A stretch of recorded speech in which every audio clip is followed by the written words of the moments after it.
My dear students, now let us see the types of cells.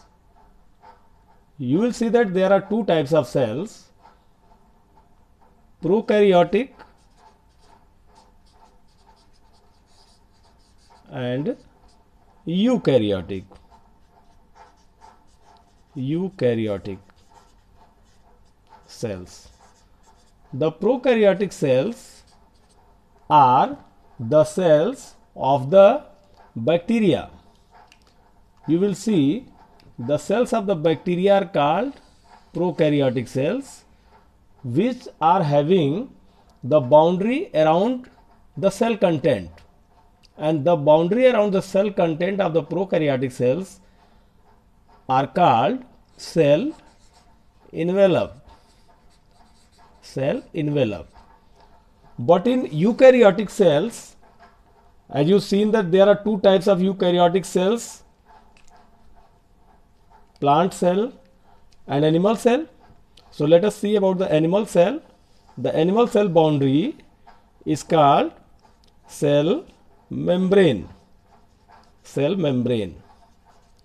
While the outer boundary of the plant cell is called cell wall.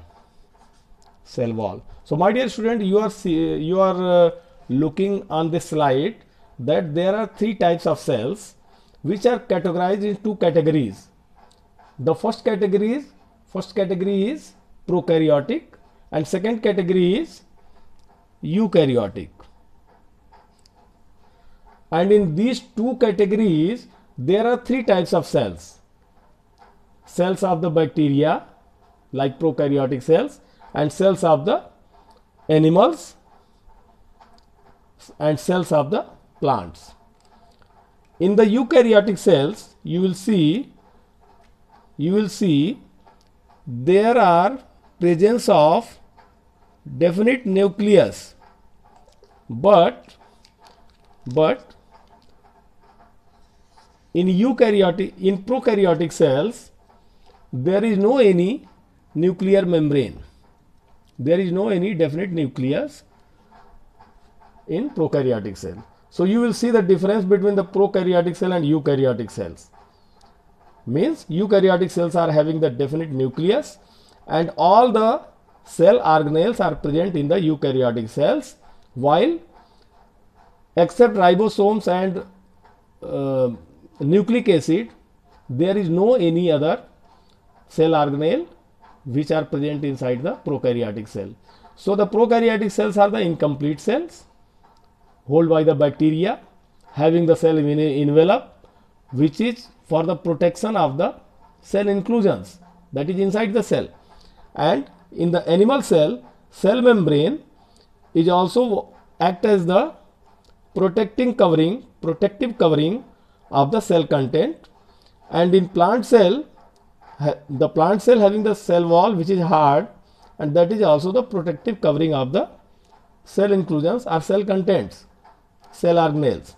So on this slide you will see the complete differences in the prokaryotic cells, eukaryotic cells on the structural parameter.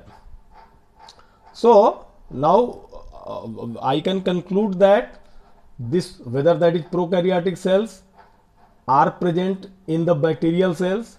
The bacteria are having its own individual identity, and in eukaryotic cells there are unicellular organism and multicellular organism. Unicellular organism like the protozoans, they are having the complete cells, and animal cell and plant cells. So you will see the three types of cells on this slide while categorizing the types of cells in two categories, prokaryotic cell and eukaryotic cells. And the cell outer covering of the cells are for the protection of the cell content from the outside, as well as the several other functions. And in the next slide you will see the structure and function of these outer covering of the cell.